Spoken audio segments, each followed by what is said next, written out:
فتلقا پس سیکھ لیے آدم نے من ربی اپنے رب سے کلمات چند کلمے فتاب علیہ پس توبہ کی انہی کے اوپر انہو بے شک اللہ ہو التواب الرحیم وہ توبہ قبول کرنے والا بھی ہے رحیم تے مہربان بھی ہے۔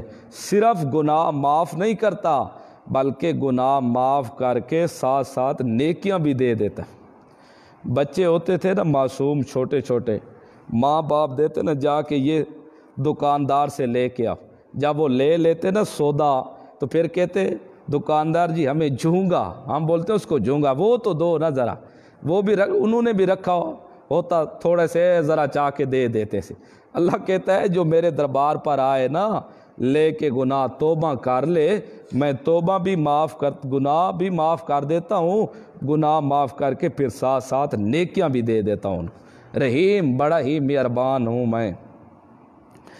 اور یہاں تو غلطی ہو جائے دنیا پر تو 10 کے پاؤں پکڑتے ہیں، ایک غلطی کر لے تو بڑے بڑے داڑھیوں والوں کو لے جاتے ہیں، آؤ جی بابا جی آپ چلیں، دادا جی آپ چلیں، ماموں جی آپ چلیں، چاچو جی آپ چلیں، خالو جی آپ چلیں، سب کو لے کر تاکہ کسی ایک کی تو بات مان جائے گا، لیکن قربان جو اس ذات پر کہ 100 قتل کر کے بھی انسان آ جائے، ساری زندگی بدماشی زنا بھی کرتا رہے، ساری زندگی چوریاں بھی کرتا رہے، ساری زندگی شرابیں پیتا رہے، ساری زندگی ڈکیتیاں کرتا رہے، ساری زندگی قبروں کی مٹی کھاتا رہے، ساری زندگی غیر اللہ کے نام کی سبیلیں پیتا رہے، لیکن سچے دل سے کسی کو بھی نہ بتلائے، آ کر اللہ کے سامنے ایسے ہاتھ جوڑ لے عاجزی کے ساتھ اور سچے دل سے توبہ کر لے، اللہ ابھی یہ توبہ کر رہا ہوگا، اس کی آنکھ سے آنسو بھی نہیں گرا ہوگا، اللہ سارے گناہ اس کے معاف کر دے گا۔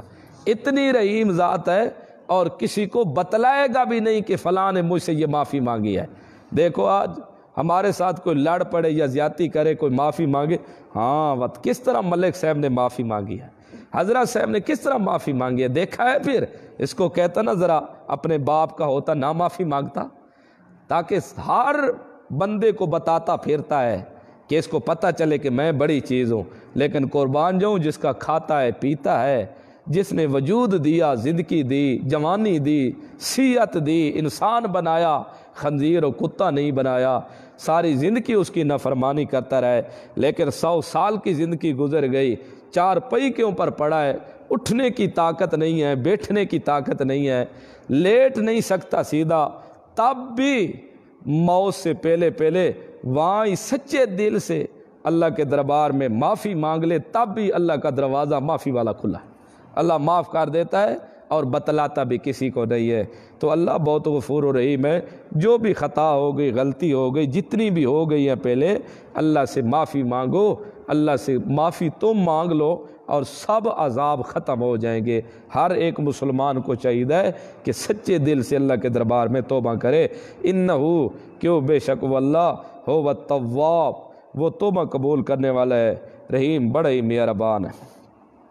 کولنا بے تو یہ حکم حکیمانہ ہے، کولنا ہم نے کہا اے بے تو اتر جاؤ منہا اس جنت سے جمیعاً سب کے سب نکل جاؤ، فإما بہرحال سن لو، اما یاتی ینکم ضرور آئے گی تمہارے پاس منی میری طرف سے ہدن ہدایت، فمن تابعہ جس نے تابع داری کی اس ہدایت کی، اعتقاداً بھی عملاً بھی، عقیدہ بھی اس کے مطابق رکھا اور اپنے عمل بھی اس کے مطابق کیے، فمن تابعہ جس نے تابع داری کی اعتقاداً اور عملاً، ہدا یا ہدایت کی، تو اس کا نتیجہ یہ نکلے گا تابع داری کا، یہ فلا خوف سے یہاں ثمرہ اتباع کا نتیجہ بیان ہو رہا ہے، اس کا پھل یہ حاصل ہوگا، فلا خوف علیہم پس نہ تو ڈر ہوگا ان کے اوپر، ولا ہم یحزنون اور نہ وہ غمگین ہوں گے، نہ تو خوف ہوگا